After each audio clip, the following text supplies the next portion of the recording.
Okay, so one of the questions we got was about when you get a new student and there's really a lot to work on.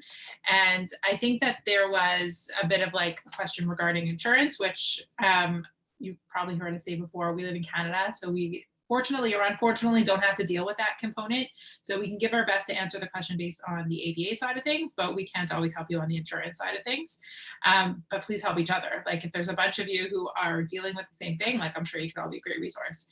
Anyway, the question was when you get a new student who really has a lot to work on, and I imagine that you need to get approval from the insurance company to move forward. So you need to submit some sort of assessment. And so her question was, should I start off with like an FA, like an ISCA, or go in with a skills assessment first? Because most of the time they overlap. Like, you know, if there's a behavior issue, then usually it's because there's a skill deficit. So which one should you assess first? And, you know, what's the priority?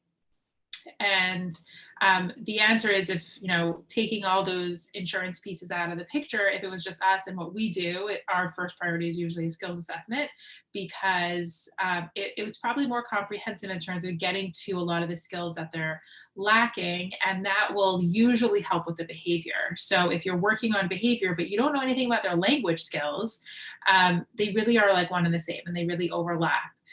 So you want to look at not just their expressive language, but their receptive language and their requesting and, you know, their attending skills and all that stuff that you would get in a more comprehensive skills assessment would give you a better overall picture.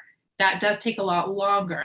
Like doing something like an ABLES or a BCBA, you may not have the time that's been, you know, approved for that. Again, I'm not sure how it works, but there's nothing wrong with starting out with the functional assessment and just having something that you can start on, because it will get to, you could at least get to those replacement behaviors. So with an FA, with an ISCA, and if you can get to what the function is and then start at least working on the skills that are those functional communication or replacement skills, then you're still in a good place, and then you can always do the skills assessment later. So it really is so dependent on your situation and the student, but everything else, you know, being not a part of the picture in terms of the insurance and stuff, the skills assessment is probably more comprehensive.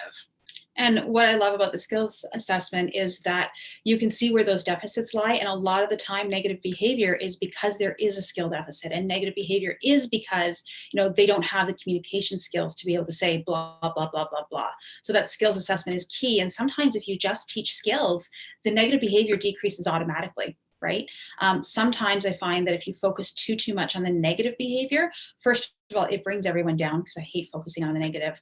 But secondly, when you focus too much on the negative behavior, sometimes you see it more, right? So going in with the skills assessment first, if it's possible, is typically the route we take.